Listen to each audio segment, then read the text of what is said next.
Hello, my friend. Today I will tell you another long-forgotten legend. Close your eyes and let the magic transport you to Middle-earth. Our journey begins.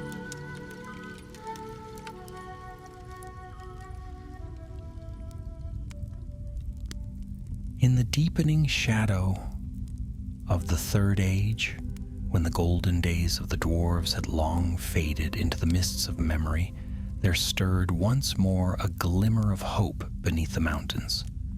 From Erebor came a small host led by Balin, son of Fundin, friend of Thorin Oakenshield, and companion of Bilbo Baggins in the quest of the Lonely Mountain. But this time Balin's journey led not eastward, but west, toward the once great halls of Khazad-dûm, now silent and black under the shadow of the misty mountains. They came in secret, those hardy folk of Durin's line, leaving behind the stone halls of Erebor to reclaim the ancient realm of their fathers. None knew their full number, but they were brave and skilled, and Balin, their lord, was strong of will and steady of heart. With him came Ori and Oin, Dwalin his brother, and many others who had tasted the fire of dragon and war. Their journey through the wild was long, but uneventful. The lands of Eregion lay quiet beneath the clouds, and the silver lode still ran clear. In time they stood before the west gate of Moria, carved in moonlit stone, bearing the emblems of both elves and dwarves, a memory of an age when the two kindreds labored side by side. "Speak, friend, and enter," read Ori aloud, and with a knowing smile Balin whispered the word, "Melon." The doors yawned open, and darkness beyond beckoned like the breath of a forgotten tomb. Yet the halls of Khazad-dûm did not fall upon them like a tomb. Not at first. The dwarves entered the ancient city and made their camp in the 21st hall. Torches were lit, forges relit, and for a time laughter echoed faintly in those stone chambers where none had laughed in centuries. They drove away the small orc bands that lingered in the upper levels. Oin reopened the old wells. Ori began to write their chronicles, and Balin sat upon a seat of stone once carved for kings. There was hope. Treasures were uncovered, not vast hoards like in Erebor, but old relics, tools, weapons, and gems, even mithril, that rare and precious metal once known only to the dwarves of Khazad-dûm, was found in traces deep in the mines.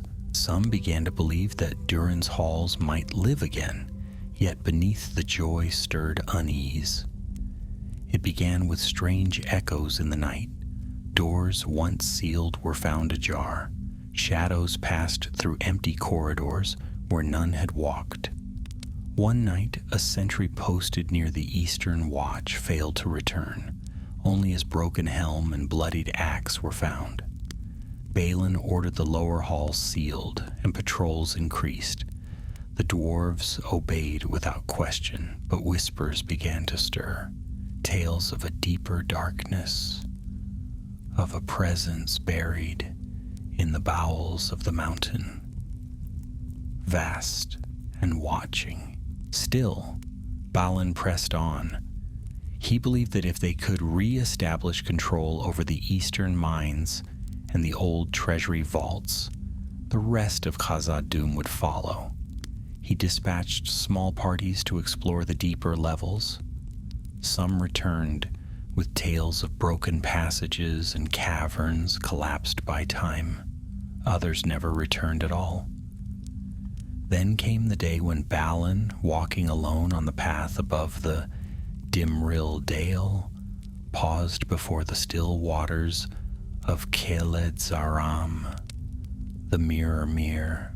There, as in the days of old, the lake shone clear and smooth, and in its reflection he saw the sky and the stars above. though the sun stood high in the heavens. His heart stirred at that sight. He knelt beside the water and whispered a prayer in Khuzdul, the tongue of his people, and though no voice answered, he felt a solemn presence in that place, Durin's spirit, perhaps, or some echo of the majesty that once dwelt in those halls.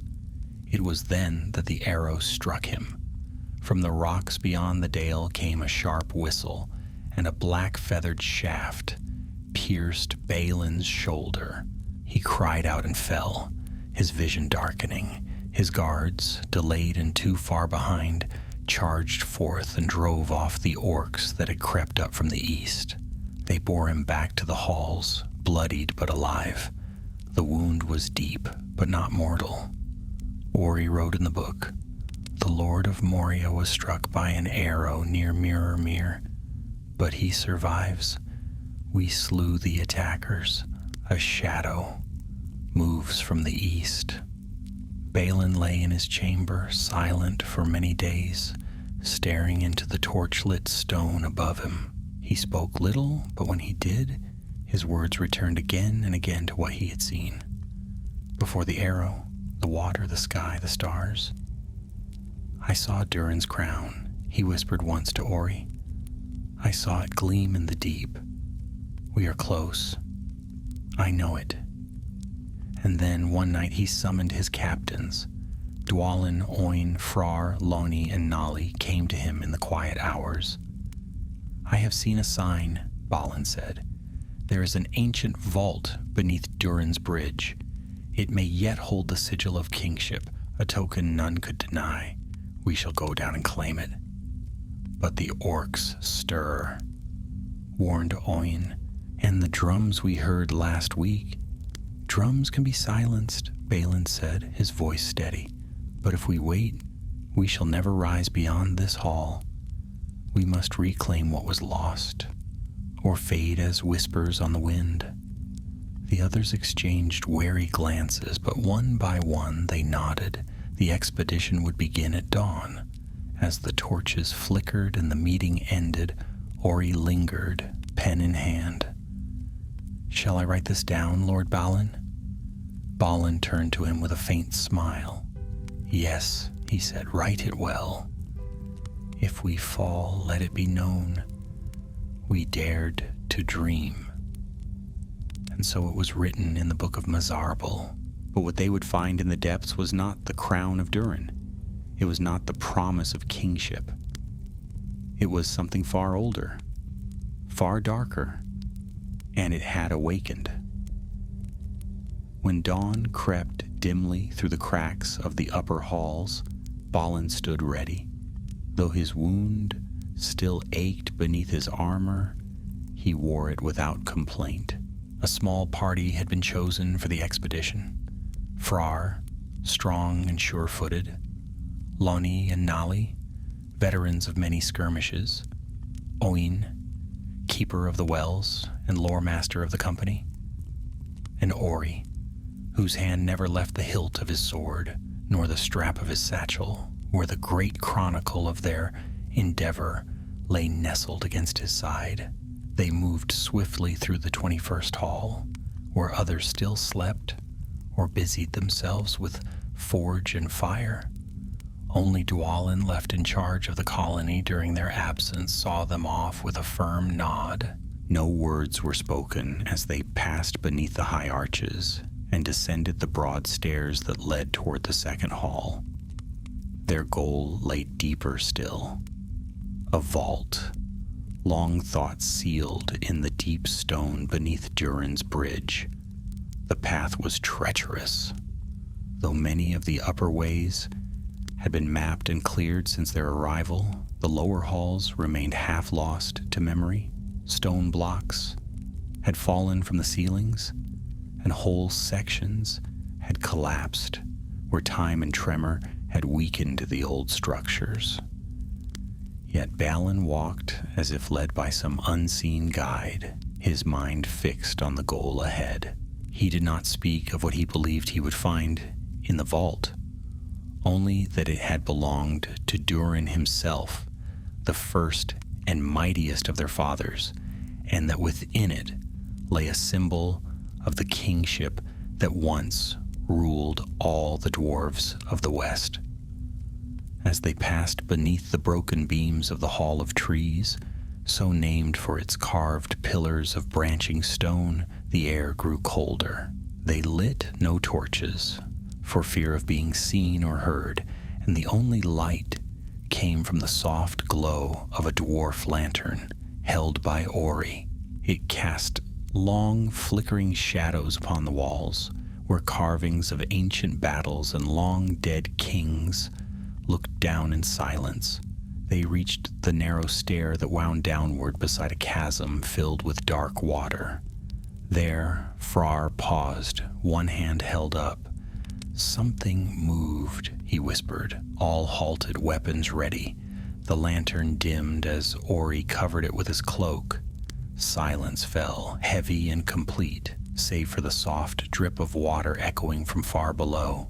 Then a faint scuttling like claws on stone passed out of hearing. "Just rats," muttered Nolly, though he did not sound certain. Balin said nothing, only pressed onward.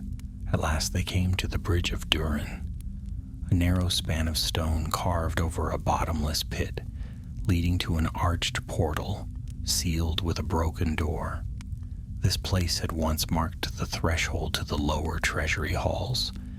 Now it stood in ruin. Chunks of stone had fallen from the bridge's edge, and dark soot stained the arch as if from fire, yet the door remained open enough to pass through. Balin stepped across first, his boots clinking softly against the worn stone. The others followed, watching the shadows carefully. When they reached the door, Balin turned and nodded. "This is it." They pushed inside, squeezing through the shattered remains of the once mighty door. Beyond lay a hall blacker than night, the air stale and unmoving. Ori uncovered the lantern once more, and the faint light spread across a chamber of vast pillars and broken stone chests. Gold glinted here and there, along with shattered tools and rusted weaponry. Yet in the center of the chamber stood a stone dais, still untouched by decay. Upon it rested a black iron chest, covered in dust, but sealed with the emblem of Durin, an anvil beneath a crown. All stood in silence as Balin approached. He reached out slowly, reverently, brushing the dust from the lid. Then drawing a dagger from his belt, he pried the seal loose. The lid creaked open, the sound echoing like a whisper through the dark hall. Inside, wrapped in ancient silk and time-worn leather, lay a heavy crown of silver and black steel, inlaid with 7 tiny diamonds. Though the gems no longer sparkled, the craftsmanship was unmistakable. This was no ordinary heirloom. It was a relic from the elder days. Ori exhaled softly. "Is it truly?" "Yes," Balin whispered, "the crown of Durin." His fingers brushed its surface, and for a moment none spoke. A weight seemed to settle over them, not fear, but something like awe. The crown was old beyond reckoning, untouched since the time before the Balrog had awakened, before Khazad-dûm had fallen into ruin. Its presence here was a link to a forgotten glory, a memory of what their people had once been. But the silence was broken by a sound none of them wished to hear, the far-off thud of a drum, faint but distinct from somewhere beyond the bridge. Then another closer. Lonnie turned toward the door. "We've been followed." "Back to the bridge," barked Frar, drawing his axe.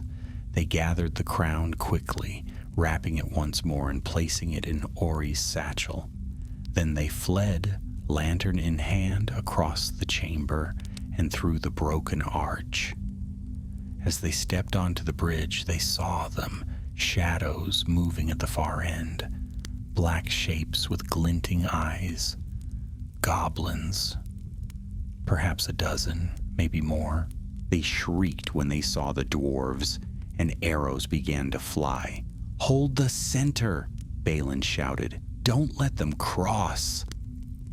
They formed a tight line, backs to the far end of the bridge. Arrows clattered off their shields and armor. Frar swung his axe low and cut the legs from the first goblin to leap onto the stone. Lonnie blocked another's blade with his shield and shoved it screaming into the chasm. The fight was fierce and sudden, a blur of blades and flashing eyes. Ori clutched the satchel to his chest and held his short sword in trembling hands. Goblins fell, but more surged forward. Then Nali cried out, struck by an arrow in the side. He dropped to one knee, blood pooling beneath him. "Go!" he gasped. "Get it back to Dwalin!" Balin hesitated, but only for a breath. He knew what had to be done. He turned, seized Ori by the arm, and dragged him back toward the stairs. Oin and Frar followed, covering their retreat as the goblins howled in fury. The last thing Ori saw as he turned the corner was Lonnie's axe spinning through the air and Nali rising once more to swing at the encroaching tide. Then the stair swallowed them in darkness. They did not stop until they reached the upper halls. Behind them, the sounds of battle faded. No goblins followed. The bridge had held them off, for now. In the flickering torchlight of the old assembly chamber, Balin dropped to his knees, panting. Ori fell beside him, hands trembling. "We have it," Balin said, looking at the satchel. "We have it." But no one smiled. Something had changed in the deep. Something was watching now, and it had seen them. By the time they returned to the 21st hall, the light of the forges had begun to fade, and the dwarves moved with uneasy glances toward the shadows. Word spread quickly, whispers that Lord Balin had returned wounded once more, that goblins had been sighted near Durin's bridge, that blood had been shed deep in the bones of the mountain. Dwalin met them at the steps, his heavy brows knit with concern, but said nothing until the doors were shut and the guards posted. In the privacy of the council chamber, Balin unwrapped the relic and laid it upon the long stone table. The crown of Durin gleamed faintly in the torchlight, its dull jewels catching the fire with an echo of ancient splendor. For a long while, no one spoke. Even Dwalin, bold and gruff as he was, stared at it in silence. "It's real," Ori said at last, his voice hoarse. "We found it in the vault, untouched by time." Dwalin crossed the chamber and placed a calloused hand upon the table's edge. "You were followed?" Balin nodded. "The goblins were already there. They must have been watching the lower halls. We held them off, barely." Frar, bloodied and grim-faced, leaned against the wall, arms folded. Lonnie and Nali held the bridge. They did not return. The silence that followed was heavier than stone. Outside, the forges had quieted completely. Oin finally broke the stillness. "There is no doubt now. The goblins are massing. I fear something is stirring them, something greater than mere hunger or greed." Balin sat wearily, his hand resting near the crown but not touching it. "We have what we came for. We have a symbol of the old kings, and proof that Khazad-dûm may yet rise. But if we are to hold it, we must act swiftly. We must strike first, before they overwhelm us." Dwalin frowned. "Strike? With what force? We've barely 200 warriors, and most are smiths and builders, not shield brothers." "The goblins won't wait," said Frar, "and if they're driven by something darker..." He let the thought hang. Balin's eyes were fixed on the crown. We cannot abandon this place, not now. The line of Durin must not be seen to flee again. If we retreat, we will lose all we've gained. No one answered. The fire crackled softly, casting long shadows on the chamber walls. In the days that followed, preparations were made. Barricades were strengthened at key passages. Scouts were sent to monitor the eastern tunnels, and the armories were opened wide. Dwarves who had once worked the forges now stood guard at the gates, axes in hand and helms upon their brows. The halls of Moria, once filled with cautious hope, now rang with the sound of sharpening blades and whispered prayers. Ori spent much of his time in the scriptorium, recording every detail. He wrote of the relic, the vault, and the battle on the bridge. He recorded the names of the fallen and the growing fear among the company. Each line he penned felt heavier than the last, as if history itself leaned over his shoulder, waiting. But there was no time for mourning. One evening a scout returned from the western stair, wounded and breathless. His helm was cracked, his cloak torn, and his eyes wide with terror. "They're moving," he gasped. "Hundreds of them, maybe more, coming up from the deeps." And there's something else. Something big. I didn't see it, but I heard it. The walls shook when it passed. The room fell silent. Even the fires seemed to dim. "What direction?" asked Balin, gripping the hilt of his axe. "Toward the second hall. They'll be at the western guard post before long." Balin rose at once. "Sound the call. We'll meet them in the first deep. We hold them there, or we fall."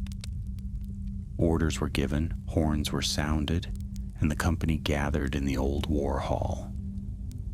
Armor was fastened, axes distributed, and torches lit. Ori found himself standing among the shield bearers, the satchel with the book still tied at his side. Though he was no warrior, he had trained enough to swing a blade, and he would not leave his kin now. As they marched down the winding stairs, the drums began. Slow at first, distant and ominous, echoing through the mountain like the heartbeat of some vast, sleeping beast. But as they descended, the rhythm quickened. The goblins were coming. They reached the first deep, a wide, cavernous space filled with broken columns and piles of rubble. It had once been a staging ground for mining caravans, but now it would be a battlefield. Balin ordered the lanterns spaced along the walls and archways. Barricades were quickly raised at the main entrance, and sentries posted along the side paths. Every dwarf knew his place. Ori took his position behind the second line, near the wall where he could see the passage ahead. The air was thick and cold. The flames flickered with every breath of wind. And then came the sound, first a chittering like beetles across stone, then shrieks, high and terrible, echoing off the walls. Goblins poured from the tunnels, dozens at first, then hundreds. Some were clad in scraps of black iron, others nearly naked, eyes glowing like coals. They surged forward with wild screams, hurling spears and arrows, rushing the barricades. Balin stood at the center line, his axe raised. "Hold!" he bellowed. The front line met the charge with a clash of steel and shield. Goblins smashed into the dwarven ranks, biting, clawing, stabbing. The dwarves held, but barely. The barricades shuddered under the weight of the onslaught. Ori could see everything. Frar battling three at once, Oin casting a flask of burning oil into the tunnel mouth, and Balin moving like a flame, cutting down enemy after enemy. But they were too many. Suddenly, a second wave of goblins burst from a side tunnel that had been thought sealed. They swarmed the left flank, where the wall was weakest. Ori saw them too late. The dwarves on that side cried out and fell back. "The flank!" he shouted, drawing his blade and rushing forward. He and 3 others managed to hold the breach long enough for reinforcements to arrive, but the line was faltering. Then the drums stopped. All noise ceased at once. No shrieking, no clashing of weapons, only a vast silence, thick and terrible. Every dwarf froze.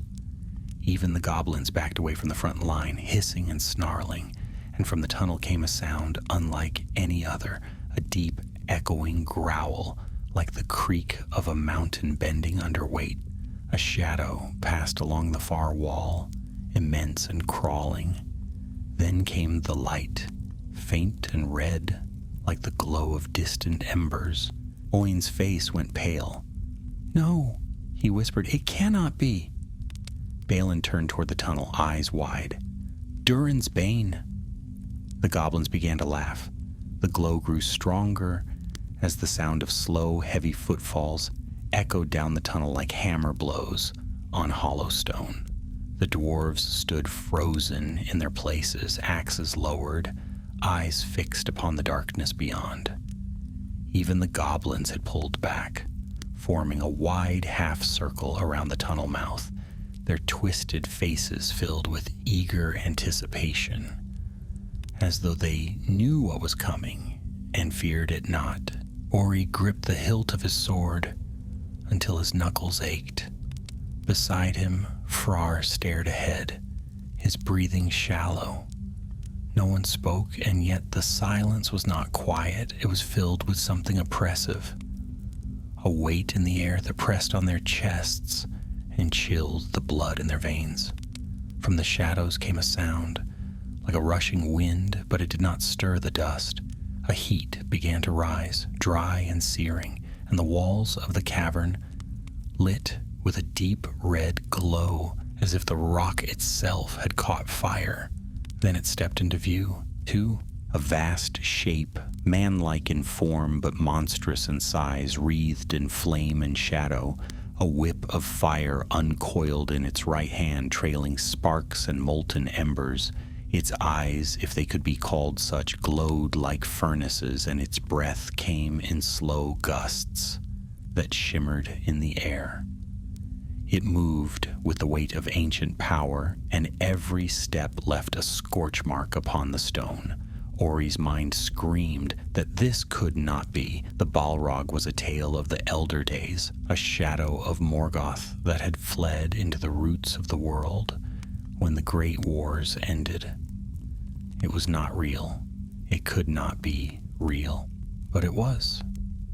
Durin's bane had awakened. Balin did not retreat. He stepped forward, planting his feet on the stone floor, axe raised in both hands. The firelight shimmered on his silver helm and the dark red of his cloak. Around him the line of dwarves held fast, though many trembled.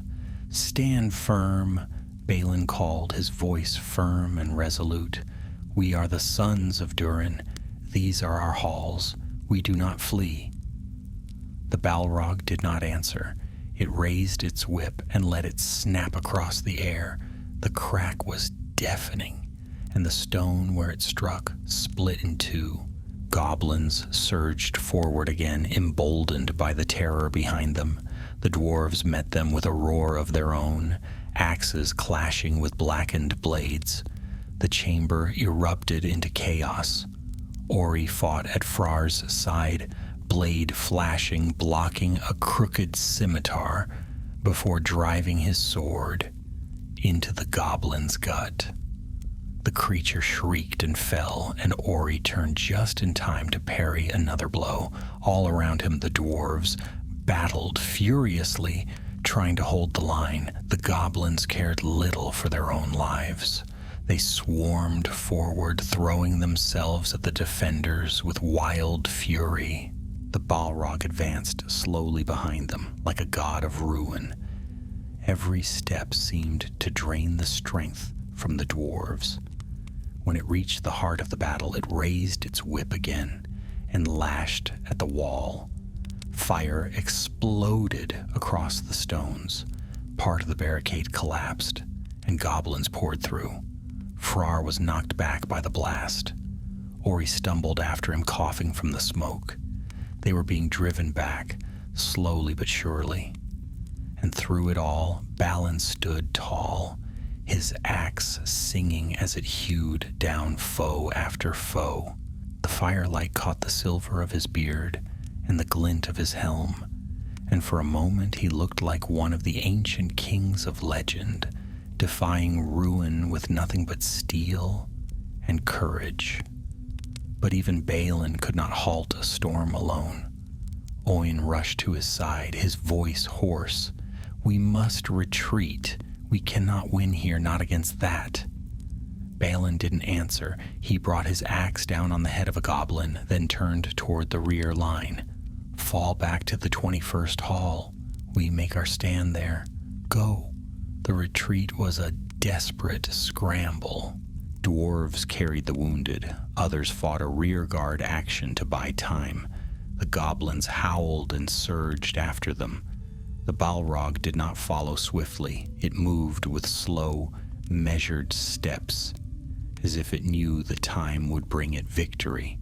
Ori helped Frar to his feet and dragged him toward the stairs. The stone trembled beneath their feet as they ran, and the air grew thick with smoke and heat.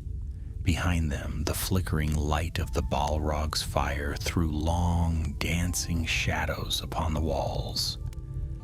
They reached the upper hall, where Dwalin had already begun reinforcing the entrances. Doors were barred, archways blocked with stone and timber. The forges were extinguished, and the great doors of the east gate sealed. The 21st Hall became a fortress, and those within prepared for a siege. Ori collapsed against the wall, his breath ragged. He opened the satchel and pulled out the Book of Mazarbul, hands trembling. His ink was running low, but he wrote as quickly as he could.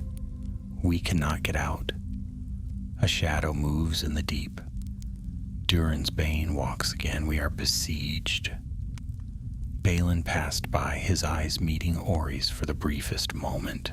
He placed a hand on the scribe's shoulder, not speaking, but the gesture said enough. Then he turned back to the hall, where the dwarves waited in tense silence, weapons in hand, eyes on the darkened archways. They came in waves.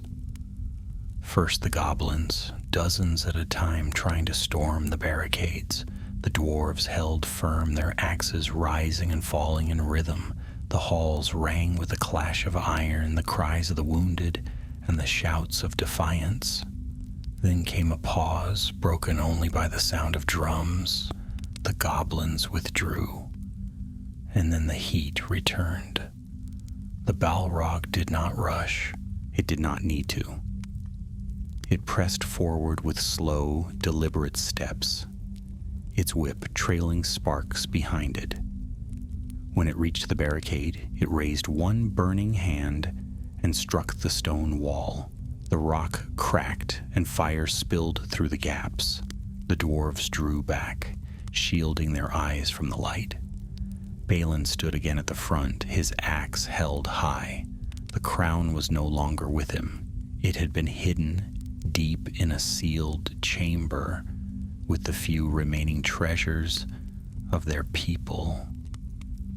He no longer fought for glory or for legacy. He fought for his kin. He turned to Ori one last time. "If I fall, write it down. Let them know we fought." Ori nodded, unable to speak. The last charge began. The goblins poured in, screaming, and behind them loomed the Balrog, a mountain of fire and shadow. Balin raised his axe and charged to meet them, and then the fire swallowed him. Ori did not see Balin fall. In the chaos of the charge, the fire and smoke twisted the world into a blur of shouts and flashing steel, of shadows writhing on the walls and the ever-deepening heat of the creature that had once been named in whispers only. One moment Balin had stood at the center of the defense, axe gleaming in the red light, and the next the fire had surged forward, rising like a wave to consume all in its path. The barricade cracked and burst apart as if made of twigs, and the shock of the blast sent Ori reeling backward into the pillar behind him. He fell hard, the breath knocked from his chest, and when he opened his eyes, he saw nothing but flame and smoke. Dazed, ears ringing, Ori struggled to his knees. The book was still strapped to his side, though the satchel had been scorched along the edge. He drew his sword with trembling hands and blinked through the haze. Shapes moved in the thick air. Dwarves, some retreating, others trying to rally. The line had broken. The goblins were pouring through the gap, like water through a burst dam. Among them loomed the towering shadow of the Balrog, its form wreathed in coils of flame, its whip cracking through the air and trailing tongues of fire behind it. One blow from that weapon sent a stone pillar crashing to the ground, dust and debris raining across the hall. "Ori!" someone shouted, and a hand grabbed his arm. It was Frar, bleeding from a gash on his scalp and covered in soot. "We must fall back. The eastern passage. Now." Ori nodded, teeth clenched, and allowed himself to be pulled to his feet. Around them, the dwarves were retreating in groups, fighting, falling, dragging their wounded. The 21st Hall had become a furnace. Fire licked at the tapestries and banners, and the smoke hung thick in the air.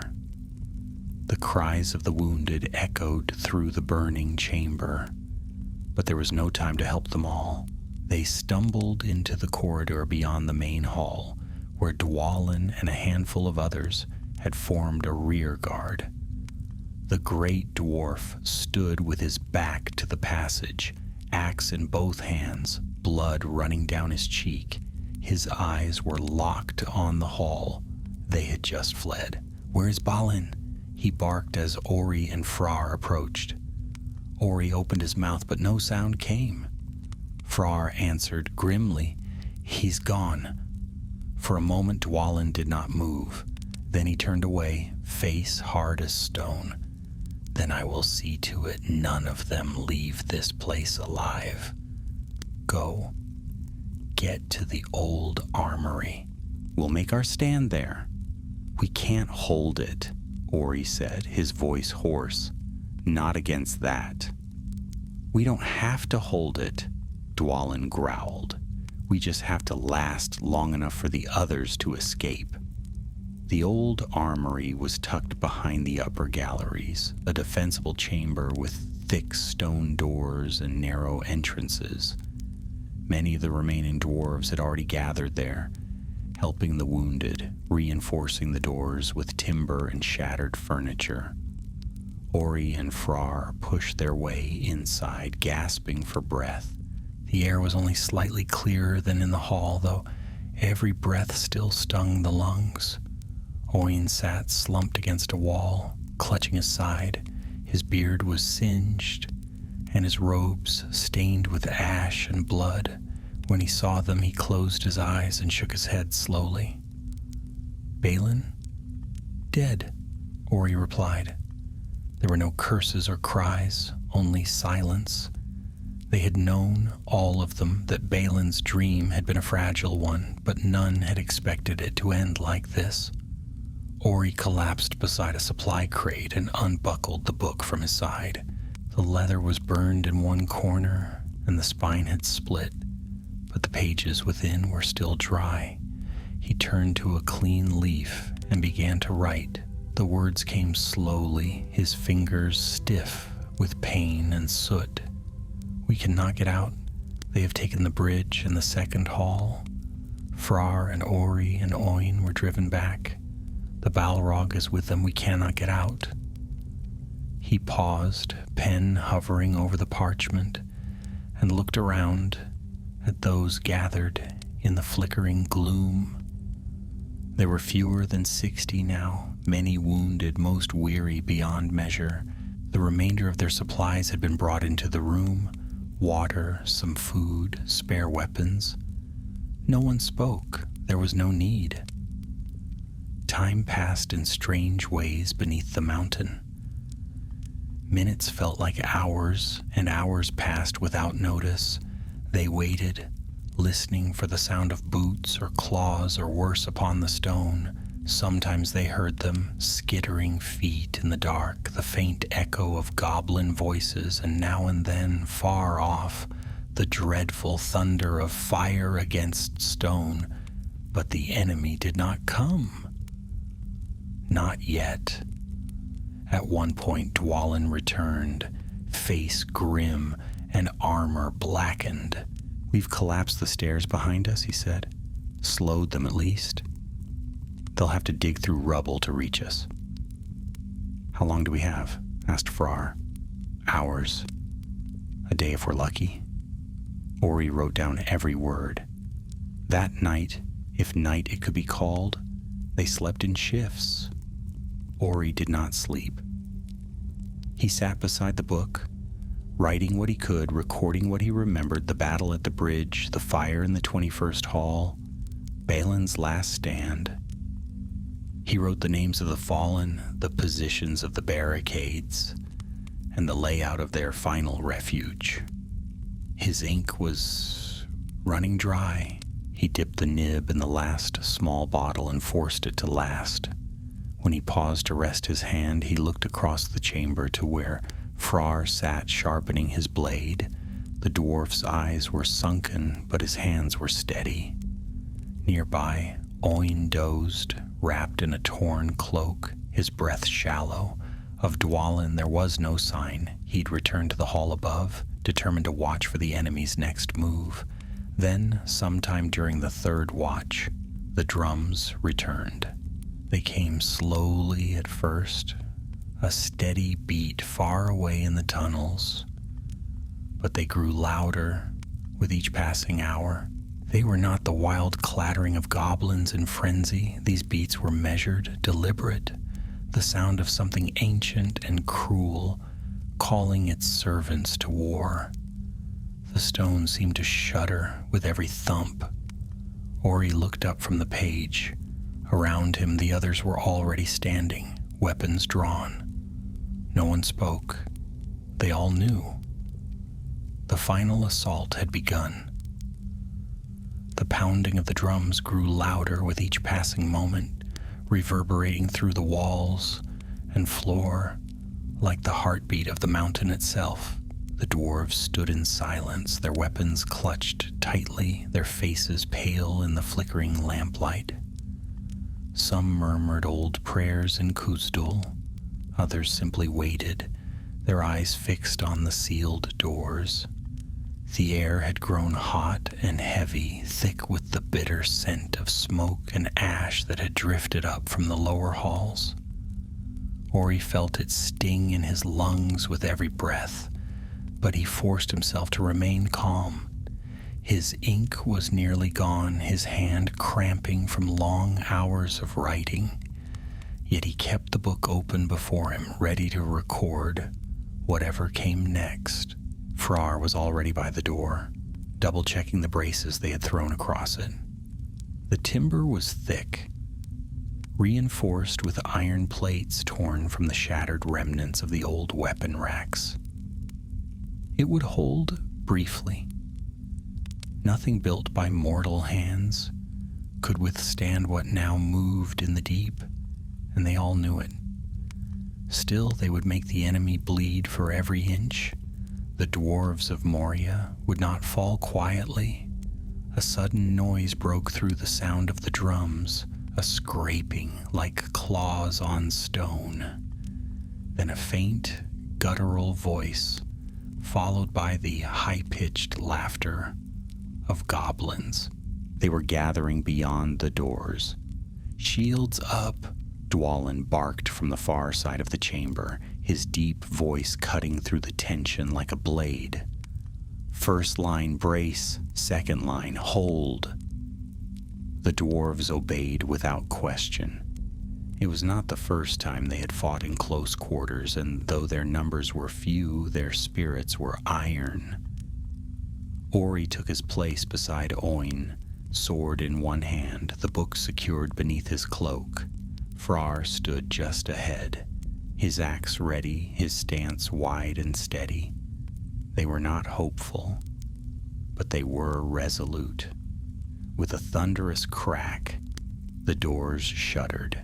Dust rained from the ceiling, and the timbers groaned as something heavy slammed against them from the other side. A second strike followed, then a third. The hinges creaked.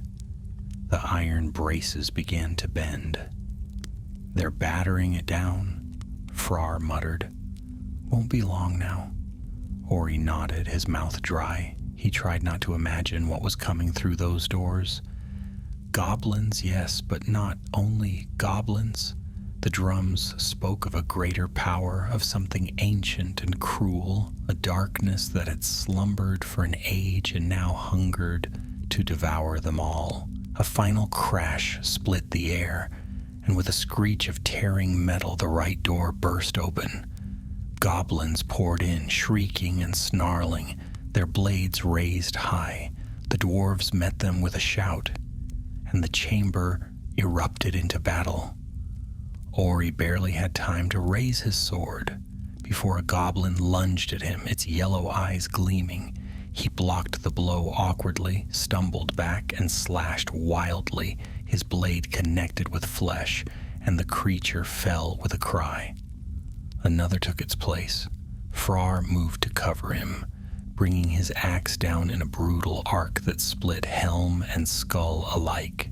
The room became a blur of movement, steel flashing, bodies falling, blood spraying across the stone floor. Goblins pressed forward without fear, clambering over the dead to reach the defenders. The dwarves fought like wolves, cornered by fire, grim and unyielding, their axes biting deep into flesh and bone. Oin fell beside Ori, struck in the side by a crooked blade. He cried out, clutched his wound, and sank to the ground. Ori knelt beside him, trying to drag him back, but the fight was too close. Frar stepped in to shield them, but even he was beginning to falter beneath the endless tide. The second door cracked.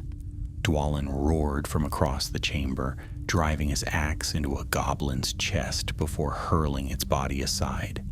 "Fall back to the inner passage," he shouted. "Ori, get the wounded out, now!" Ori obeyed without thinking. He hauled Oin to his feet and dragged him toward the rear corridor, where a handful of dwarves had already begun to retreat. Behind them, the barricade collapsed completely, and the goblins surged forward, swarming the hall. Frar roared a final defiance and followed them, bleeding from a dozen wounds. They reached the narrow passage just as Dwalin slammed a stone door behind them. A metal bar was driven through the slots, and for a moment the goblins were kept at bay. But the walls trembled. The enemy would not be stopped for long. The survivors, barely 20 now, gathered in the gloom. Many were wounded, their faces streaked with ash and blood. Ori laid Oin down gently and checked the wound.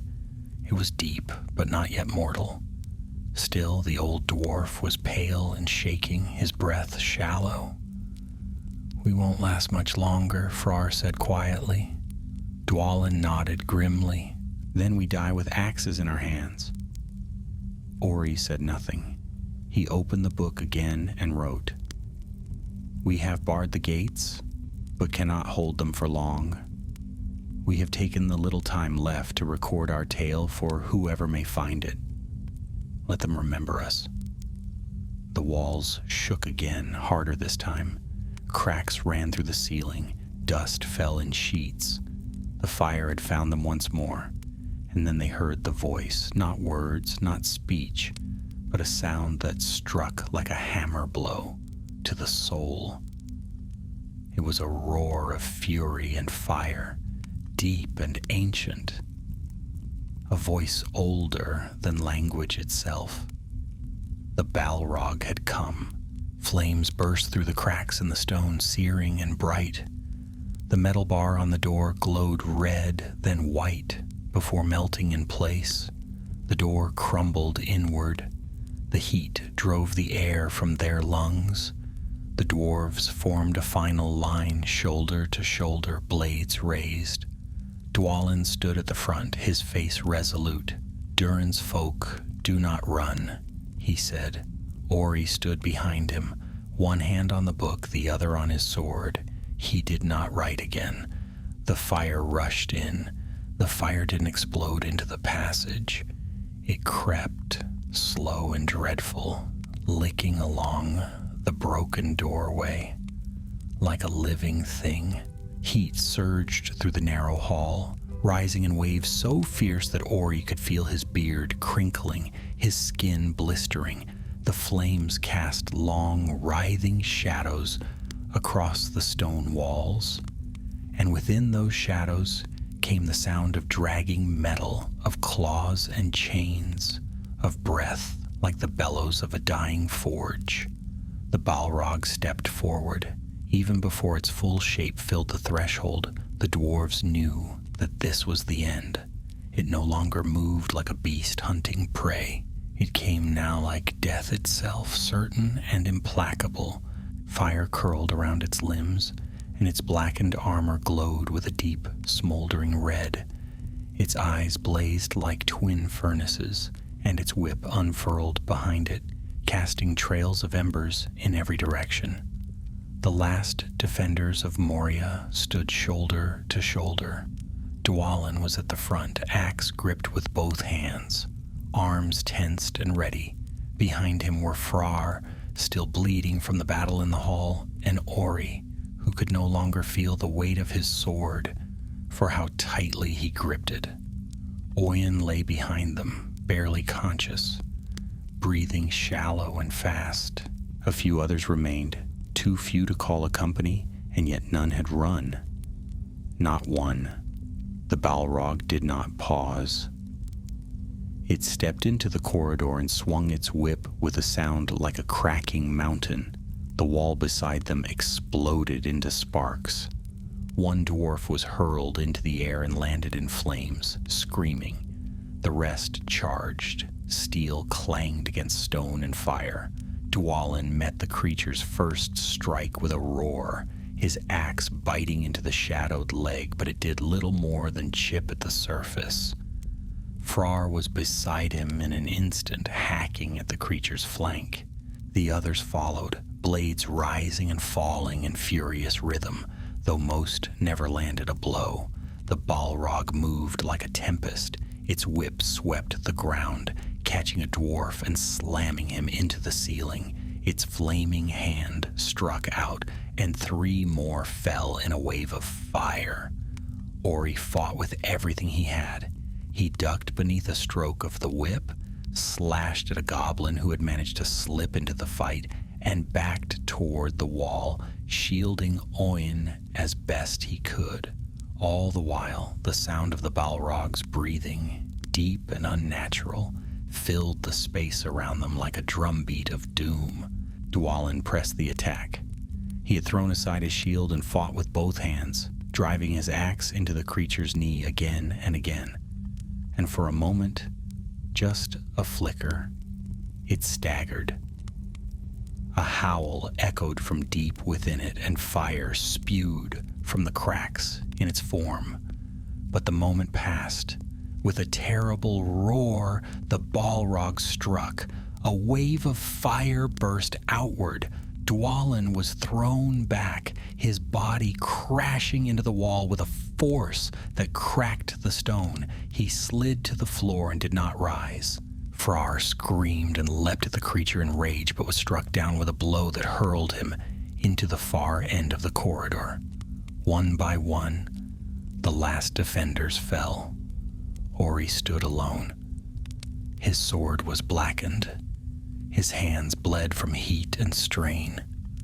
All around him the chamber glowed with fire, the stone melting in places, the air nearly unbreathable. He knelt beside Oin, who had not moved for several minutes now, and gently closed the old dwarf's eyes. The creature stepped toward him, its eyes fixed on him, this last figure standing amidst the ruin, his back to the wall, a book clutched to his chest, as though it were a shield. The Balrog raised its whip. Ori did not flinch. He drew a breath that scorched his lungs and opened the book one last time. He had no ink, no quill, but he did not need them now. He whispered, "We were here. We fought. Remember us." The fire came. It was many years before anyone set foot in those halls again.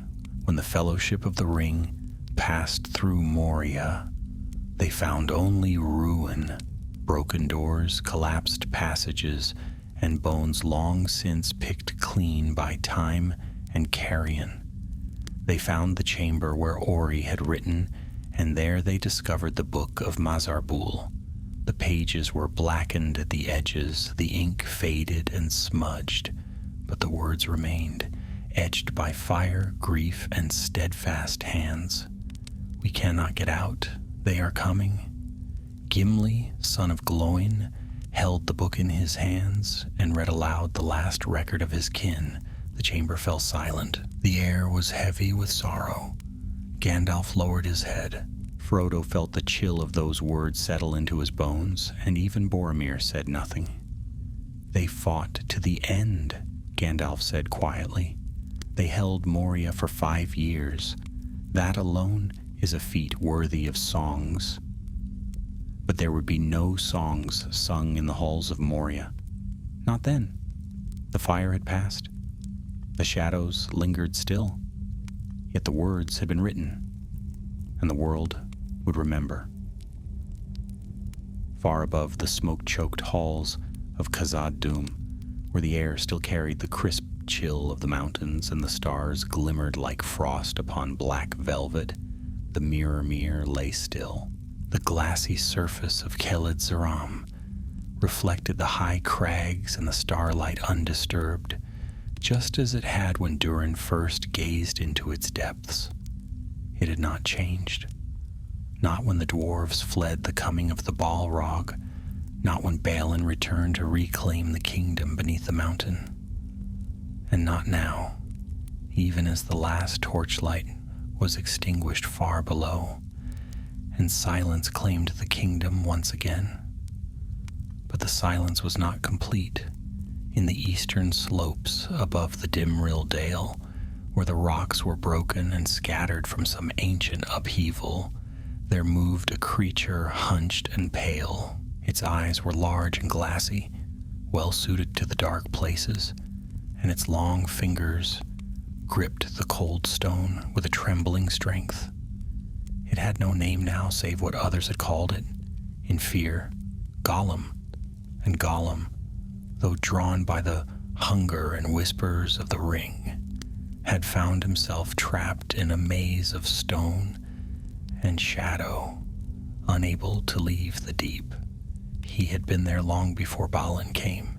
He had watched the dwarves from the cracks and holes, sniffing at their food and listening to their talk. Always hidden, always silent. He had watched their hopes rise, and he had watched them fall. He had heard the drums. He had seen the fire. Now he crept near the upper halls, though he dared not go too deep. The fire still frightened him. He did not understand what the Balrog was, only that it burned his eyes and made his bones shake. So he stayed to the edges where the shadows were cool and the tunnels twisted like wormholes. And it was there, while crawling near a ruined stair, that he found something strange. A door had fallen from its hinges, and beneath it was a broken satchel, blackened at the edges. Within it were scraps of paper, singed but still whole. Gollum peered at them, his long fingers twitching. He could not read the words, but he saw the marks, smelled the old ink, felt the weight of it. He sniffed once, twice, and then backed away, muttering to himself, "Bookses? Nasty little scratchy bookses, not precious, not food, just burning words they are." But he did not destroy it. He left it where it lay and slunk off into the dark. Later, years later, others would come. A wizard and a company of 9. And they would find the book that had escaped the fire, buried beneath dust and stone, protected by chance, and perhaps by something more. And from those pages would come the truth. Yet truth, as it so often does, came too late for those who had lived it. The world above continued on. In Erebor, beyond the northern hills, the halls of the lonely mountain thrived. Thorin was long dead, but Dane Ironfoot ruled with strength and honor. It was from Erebor that Balin had come, with dreams of restoring Moria, of lighting the forges of old and calling the dwarves home. And though many had doubted his quest, he had gone with their blessing. When no word came after the 5th year, Erebor grew silent. Messengers sent to the west gate never returned. Dain spoke little of it, but those close to him knew the truth. His cousin was lost, and with him a chapter had ended. But dwarves are a proud and stubborn people. They do not abandon their dead. Quietly, they began to craft a record, a book of remembrance with Balin's name at its head. Below it, the names of the others followed: Oin, Frar, Loni, Nali, Dwalin, who some still believed had perished in the final defense, though none had seen it. And Ori, the last to write, whose final words were found in ink burned into parchment. These names would be spoken by their kin during the long dark of winter, when the halls were still and the forges cold. Children would listen to the tale of how Balin went to Moria and dared to face the darkness. They would hear how he stood before the flames and did not flee, and though the tale ended in loss, it was not a tale of failure, it was a tale of courage. For courage is not the absence of fear, nor the promise of victory. Courage is to step into shadow with eyes open, knowing the light may never return. And by that measure, Balin and his folk had shown the truest kind. Years passed. The War of the Ring came and went, and with it the world changed. The Balrog was destroyed, cast down by Gandalf in the deep abyss. The orcs of Moria scattered like leaves in a storm. And though no dwarf reclaimed the halls in those days, the darkness lifted from them. Light returned to the mountains, and for the first time in many ages, the stars above Mirror gleamed without sorrow. Eventually, Gimli, son of Glóin, returned, not in war, but in peace. He came with Legolas beside him, the elf who had once been his rival, and now stood as his friend.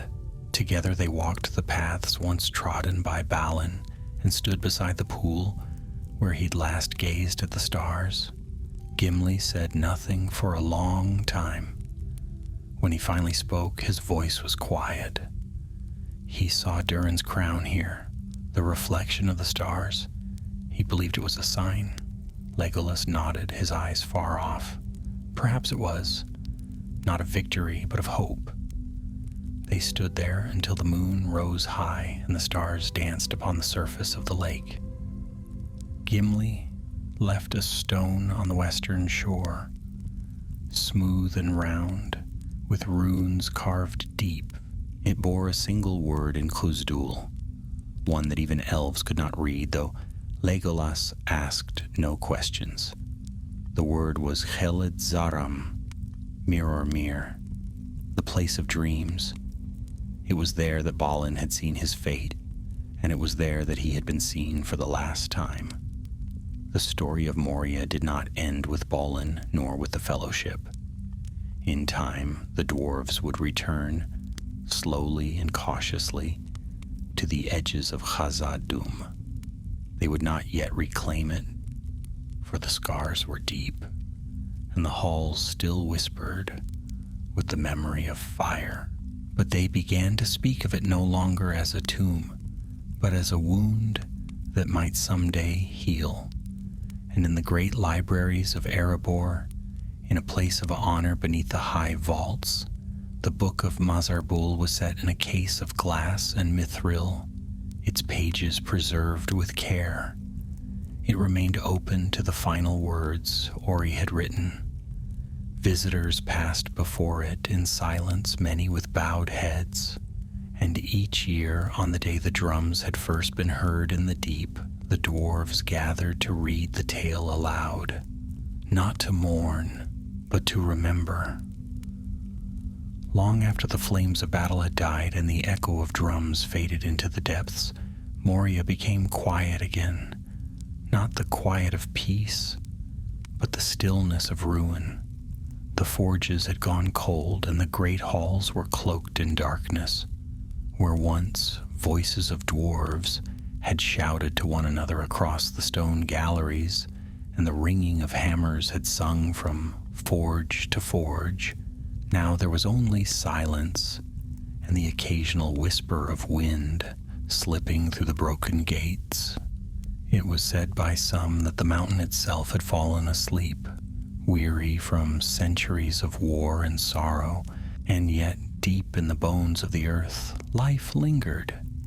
The orcs who had served beneath the Balrog scattered after its fall, broken and leaderless.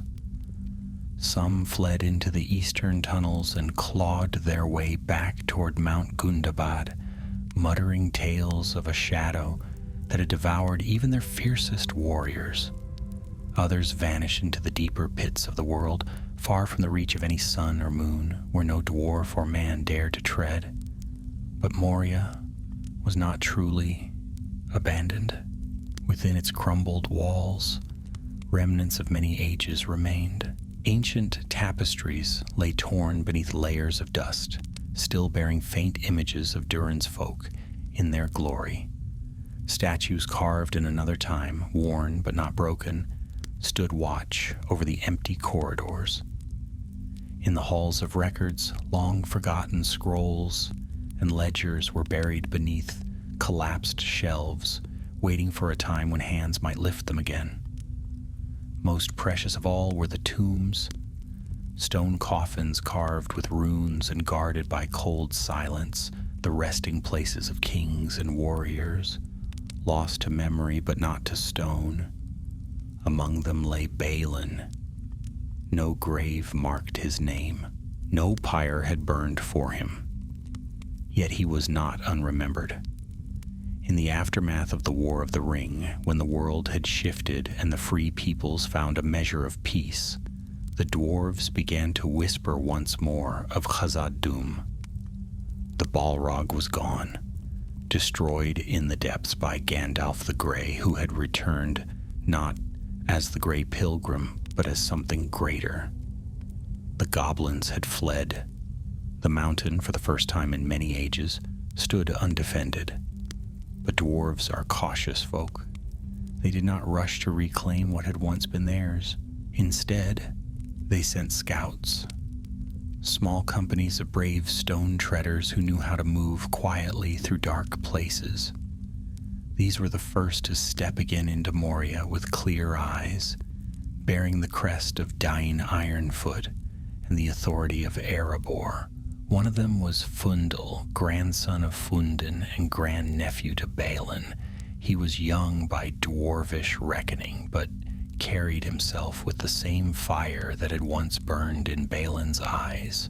When he heard tales from Gimli, son of Glóin, about what had been found in the ruins, the book, The Last Stand, the Crown of Durin, Fundil volunteered at once to lead the first true expedition back into the city beneath the mountain.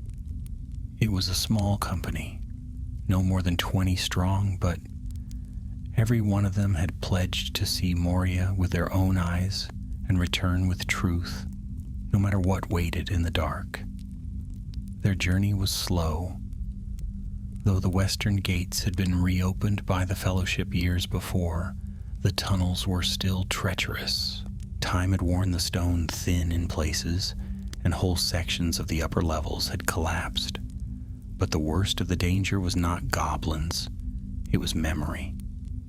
In every chamber they passed, they found the remnants of Balin's colony, broken axes, burnt-out torches, and empty armor scattered like fallen leaves across the floor.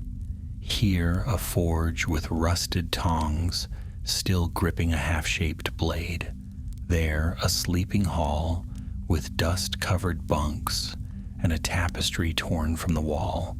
And in one small chamber beside the skeleton of a dwarf still seated at a desk, they found a scroll, blank, save for the words, "He is coming." The company passed through the 21st hall in silence, though they set torches along the walls and cleared rubble from the floor. None dared to speak above a whisper. The hall was like a wound, still healing, and they felt like intruders in a tomb. Fundil found himself drawn to the center of the hall where once a great seat had been carved for the lord of the colony. It was cracked down the middle and scorched black on one side, but still whole. He laid a hand on it and whispered, "Uncle, I will not forget." They searched for many days, moving carefully through the upper levels and slowly descending into the lower halls. It was during this time that they found the chamber where the last battle had been fought. The walls were blackened by fire, and the floor was cracked where the Balrog's whip had struck. There were bones, some still clad in dwarven armor, and broken weapons scattered across the room. At the far end of the chamber, near a half-collapsed wall, lay a great two-headed axe, its handle scorched, but the blade still shining. Fundil stepped forward, eyes wide. "Dwalin's axe," he said softly. "He died here." Another dwarf stepped forward, holding up a scorched helm with a broken crest. "And this, it must be Frar's. I remember the pattern. My grandfather spoke of it." They buried the remains where they could, clearing away the rubble and building small cairns beneath the arches. For Balin, they could not find a body, only the blackened remnants of his cloak and a silver clasp engraved with the rune for hope. They placed it atop a stone column in the hall and carved his name into the side, not with grandeur, but with reverence. Balin, son of Fundin, lord of Moria, he held the halls. He kept the line. He stood. When the work was finished, Fundil sat at the edge of the chamber and opened a fresh book. With careful hands, he began to write. "We've come to Moria, and we have seen what was lost. It is not only stone that was taken, it was blood, memory, and fire. We found the mark of Balin in every corridor. We found the signs of courage and the cost of pride. But we also found the truth, and we will carry it home." Then he turned to the last page and added a single line beneath Ori's words, the ones that had survived fire and shadow. They came, and they were not forgotten. When the company of Fundil at last turned their backs on Moria, it was not with the swift steps of retreat nor the heavy tread of defeat. They left with reverence, as one leaves a hallowed place, a burial ground where the dead are not merely remembered but honored. They bore no gold, no gems, no tokens of wealth or victory, only what mattered: a battered helm, a half-burnt standard, and the journal they had begun in the lower halls. It its cover still smudged with soot from the chamber where they had carved Balin's name into the stone. The journey back through the Dimrill Dale was quiet. The sun shone clear over the silver lode, and the wind stirred the grass along the slopes, but none of them took joy in the sights. Their thoughts were with those who had walked that same path years before, full of hope and pride. They imagined Balin standing at the Mirror, gazing into the still water and seeing stars where the sky was bright. They pictured him smiling then, perhaps whispering to himself words from songs long forgotten, not yet knowing what waited below. It was a sorrowful beauty to walk those steps again, a feeling none of them would forget. When they reached Erebor at last, they were welcomed not with celebration but with silence and solemn nods. The dwarves of the lonely mountain knew what that silence meant. They gathered in the Hall of Kings and listened as Fundil stood before the throne of Dain and spoke of all they had seen. He did not exaggerate nor soften the truth.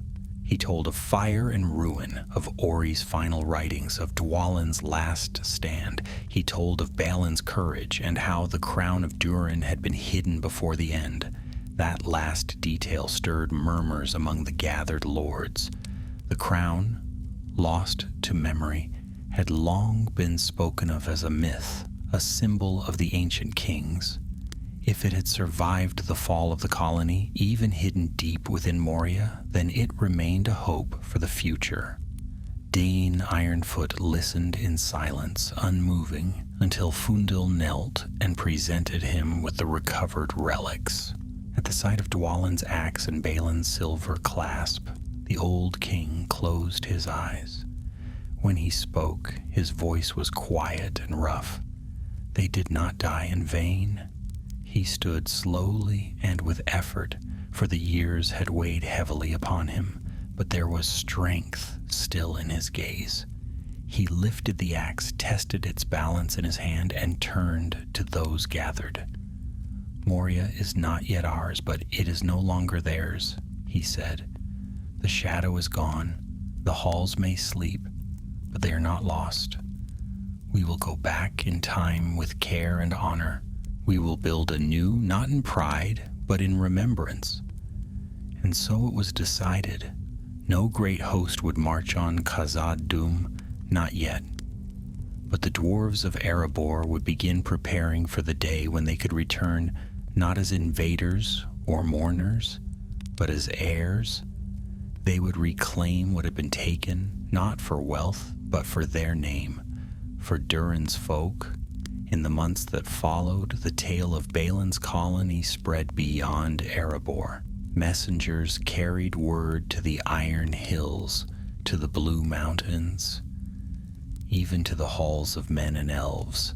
At first, many found it difficult to believe that the dwarves had held Moria for 5 years beneath the very nose of a Balrog, but the evidence was clear. Ori's book, now bound and preserved, was passed hand to hand, copied in careful script, and placed in libraries across Middle-earth.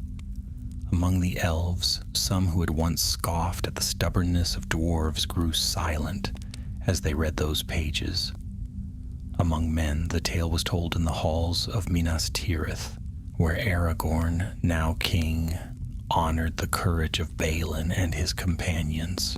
It was said that he had stood beside Gimli and looked over the writings of Ori, reading aloud the final words by the light of a single candle. When he reached the line, "We cannot get out. They are coming."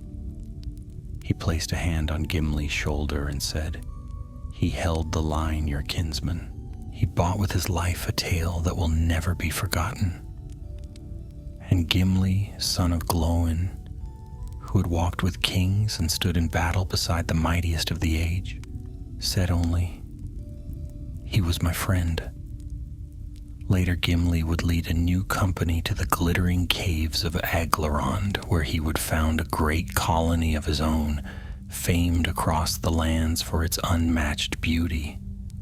Yet even there he kept a stone bearing Balin's name, carved in both Dwarvish and the common tongue, set into the central hall beneath the dome of stars.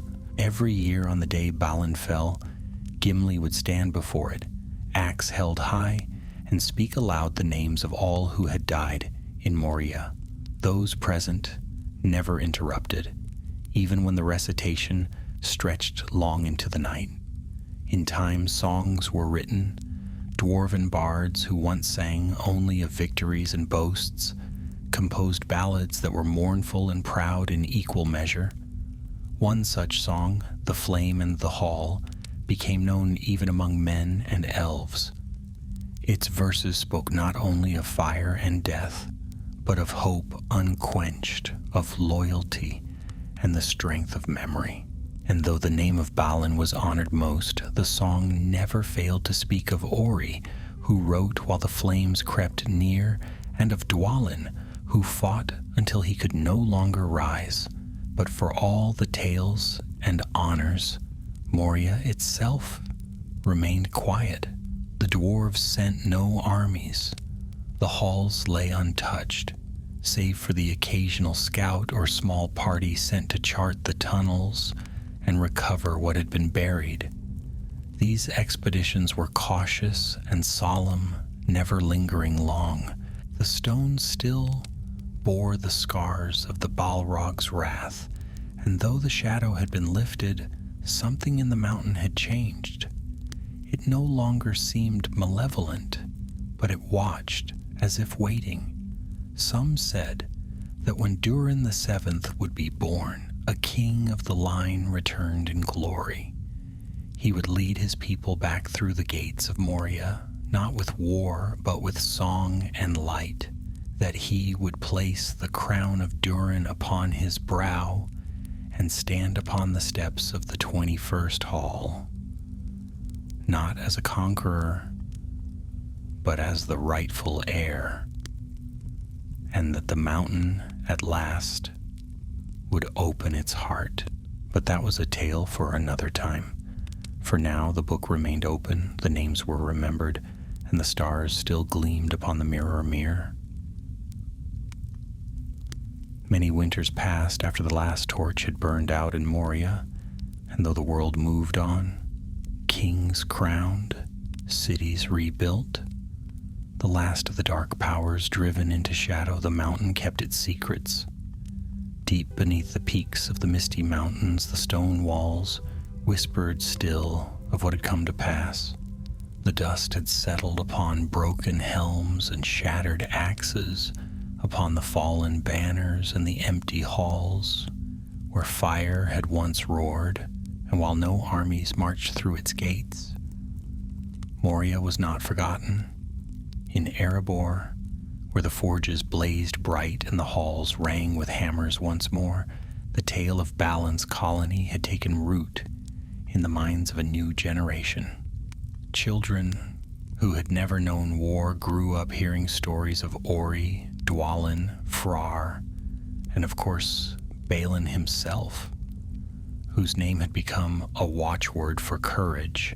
They sat wide-eyed around hearth fires as their elders spoke of the 5 years of flame, and some would even travel to the great library to see the Book of Mazarbul, sealed beneath a glass case, its charred cover a silent witness to the trials of their kin. One such child was Bruni, son of Tharkun, a clever, sharp-eyed boy with a nose always buried in scrolls and ledgers. While others trained with hammer and shield, Bruni studied runes and lore, and it was he who first noticed something strange, something that had been overlooked in all the years since the final page of Ori's book was written. It began with a sentence, half-burned, buried on a page, thought to be ruined beyond saving.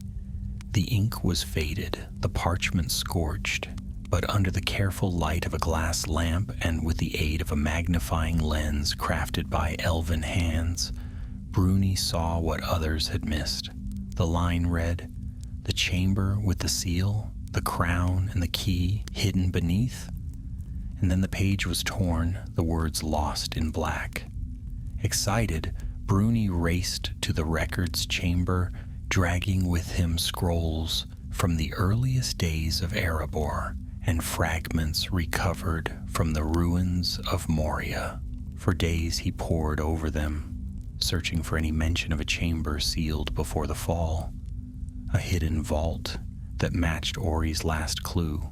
At first, there was nothing. But then, among the translated fragments of Oyen's journals, he found a brief entry.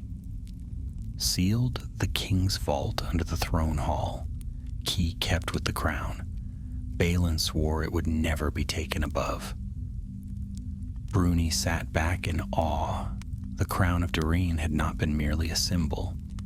It had been the key to something else, something hidden before the end. He brought his findings to Fundil, who now served as master of records beneath King Thorin's stone helm. Fundil, older now and gray about the temples, read the fragments with furrowed brows and said little at first, but on the following day he summoned Bruni to a private meeting in the high chamber beneath the mountain's peak. "You understand what this might mean," he said, placing a heavy hand on the boy's shoulder. "If what you found is true, there may be more beneath Moria than we ever dared to believe. Not gold. No, we've no need for treasure. But records, heirlooms, things thought lost since Durin's days. Perhaps even memories, truths." Bruni nodded, struggling to contain the excitement rising in his chest. "And if the vault remains sealed, there's a chance it survived the fire. We could recover what Balin tried to protect." Fundil was silent for a long moment. Then he stood. "Then it is time. We will send a company, quietly, no banners, no horns. This will not be a conquest, but a pilgrimage, and you will go with them." The preparations were swift and careful. A small group was gathered, stone scholars, builders, guards sworn to secrecy. They departed under cover of dusk, their faces serious, their packs light. Among them was Bruni, with scrolls strapped to his back and a journal in hand, ready to record every step. They reached the west gate of Moria as winter lifted its grip on the land. Snow still clung to the high passes, and the wind howled through the rocks. But the path was clear. The door opened as it had in the days of the Fellowship, the word melon spoken once more into the still air. Inside, the darkness greeted them, not with malice, but with silence. There were no goblins now, no howls in the dark, only the sound of their own footsteps echoing through the empty halls. The 21st hall still stood, though its pillars were cracked and soot marked the walls. Balin's stone seat had been restored by the last expedition, and upon it was carved the rune of remembrance. The company paused there to light a lantern in his honor, and Bruni laid his hand upon the stone, as Fundil once had. Then they descended. Guided by the map Bruni had pieced together from scraps and fragments, they crossed beneath the lower arches, past the Hall of Records, and into the tunnels beneath the throne hall itself. The air grew colder, older. Dust hung thick in the torchlight. The path led them to a collapsed stairway, but beyond that, behind a jagged fall of rock, they found it. A sealed stone door untouched by fire. On its surface was a carving nearly worn away, an anvil beneath a crown, the symbol of Durin's line. "It's here," Bruni whispered. "The vault." There was no handle, no visible keyhole, only a hollow in the center shaped like a crown's band. They retrieved the replica of the crown of Durin, made from the drawings recorded years earlier. It was not the original, which remained hidden in Erebor, but a perfect match forged in silence for this very purpose. With steady hands, Bruni pressed it into the hollow. The stone groaned. A soft tremor ran through the floor, and then, with a deep grinding sound, the door slid inward, revealing the chamber beyond. What they found was not treasure. The room was filled with chests, scroll racks, and stone tablets stacked with reverent care. There were old banners, folded and sealed against the rot of time. There were tools, forged by dwarven masters, long forgotten. There was a sword, still sharp, bearing the name of Durin the Deathless.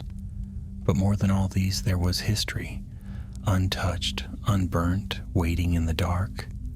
Bruni stepped forward, eyes wide, and opened the first chest.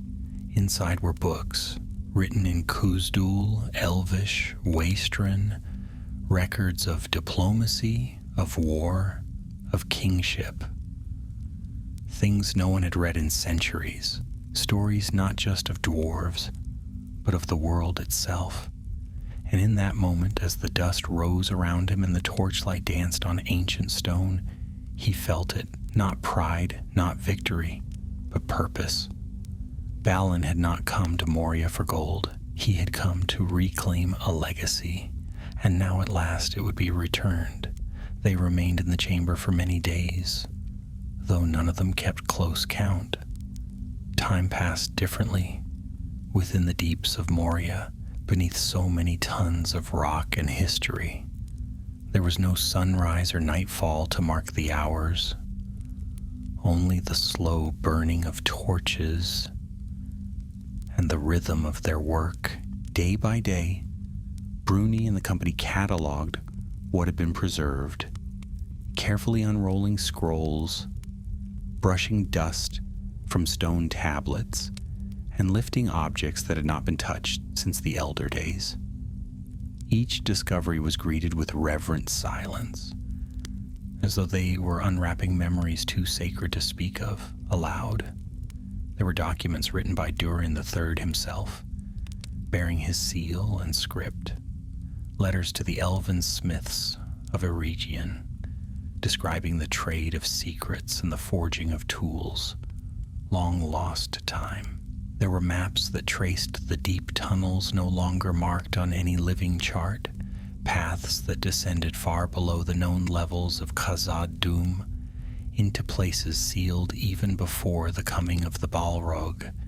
And there were songs, hundreds of them carved in runes so old that Bruni had to sit for hours just to decipher a single verse. One, written in silver ink on a black page, seemed to have been meant for Durin's tomb itself. It spoke of stars and stone, of waiting long ages for the mountain to awaken again. And tucked in the corner of the vault, inside a long chest lined with dark velvet, was the most unexpected of all, a simple black leather journal, its clasp worn but intact. Bruni opened it carefully, and as he read the first page, his breath caught in his throat. If you are reading this, then Khazad-dûm lives again. May the light find you where we fell. It was Balin's hand. The journal had been written before the colony had begun in earnest and continued through the early years, filled with plans and hopes, worries and resolve. His words were confident at first, full of purpose, but they grew heavier with time. He described their early victories, the clearing of the upper halls, the forging of new weapons, and the finding of relics. He wrote of the rediscovery of the crown and the seal, and the decision to hide them within the vault. But as the pages turned, the handwriting grew sharper, less steady. The last entries were short. We heard drums, first faint, then louder. I fear we have stirred something best left to rest. Ori believes we are being watched. I've ordered the lower halls sealed again. I went again to the mirror. The stars still shine. We are not yet forgotten. Bruni closed the journal and pressed it against his chest. He felt a strange ache then, not of grief or fear, but of connection, as though across all the silence and ash, Balin's voice had reached out and touched his. That was the gift they had uncovered in this chamber, not treasure, not weapons, but the truth that their ancestors had once stood with open hearts and brave hands in the face of overwhelming darkness, and they had done so not for conquest, but for legacy. When at last they sealed the vault behind them, it was with care and ceremony. The replica of the crown was left in the doorway. As a sign to any who came after, a single rune was carved above it, Nerag, the word for memory. Then the company ascended through the quiet halls once more, moving slowly through the wreckage and ruin. This time they walked with torches held high and heads bowed low. As they passed through the 21st hall, Bruni paused and turned back. The throne stood silent beneath the cracked arch, and beside it the stone they had carved for Balin. He walked to it alone and placed the journal gently at the foot of the stone. One of the others stepped forward. "You're leaving it?" Bruni nodded. "He wrote it here. It belongs here." They left it wrapped in cloth, sealed in a small iron box, and placed it beneath a new slab of polished stone carved with Balin's name and the rune for truth, not to hide it, but to keep it safe. They knew they would return, and others after them. Khazad-dûm was no longer a tomb. It was a place of reckoning. The journey back to Erebor was longer than before, not for lack of speed, but for the weight they carried. Not of sorrow, but of knowledge. They bore copies of the scrolls and records, items to study and preserve, and tales that had long been forgotten, even by the most aged lore masters. And they bore something else as well, something that could not be written down, a sense of closure. For decades, the dwarves had spoken of Moria with grief, then with caution. Now they spoke of it with pride. When Fundil met Bruni outside the gates upon their return, he saw it at once in the young dwarf's face. "You found it," Fundil said. Bruni nodded. "All of it, more than we ever imagined." In the months that followed, a new chamber was built in Erebor, beside the Hall of Kings. It was called the Hall of the Lost, and within it were kept the recovered records, the fragments of stone and song, and the names of every dwarf known to have fallen in the final defense of Moria. The Book of Mazarbul remained in its glass case, but beside it now stood a pedestal bearing a replica of Balin's journal, and below that a stone carving of Ori's final line, "We cannot get out. They are coming." Tourists and pilgrims alike visited the hall, walking beneath the arches in silence.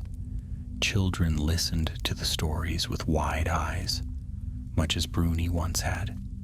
And each year, on the eve of winter's deep, a voice would rise in the chamber, reading aloud from Ori's chronicle and from Balin's last words.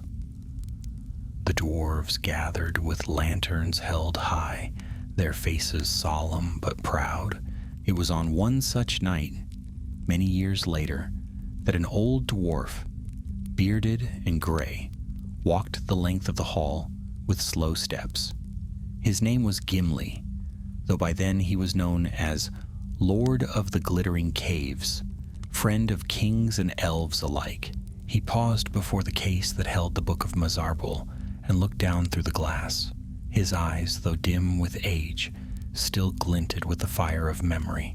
Beside him stood Legolas, unchanged by time, silent and respectful. "They kept the line," Gimli said softly. "All of them." Legolas nodded. "And now they are home." Gimli placed a hand on the stone wall beside the book, closed his eyes and breathed deep of the mountain air. Then, with a voice low and steady, he spoke words in Khuzdul, an old blessing, one he hadn't spoken in many years. When he finished, he turned away, but not before brushing his fingers across the stone and whispering, "Tell them I remember." Outside, the stars shone over the lonely mountain, clear and bright. And in the mirror, far to the west, those same stars danced upon the water still.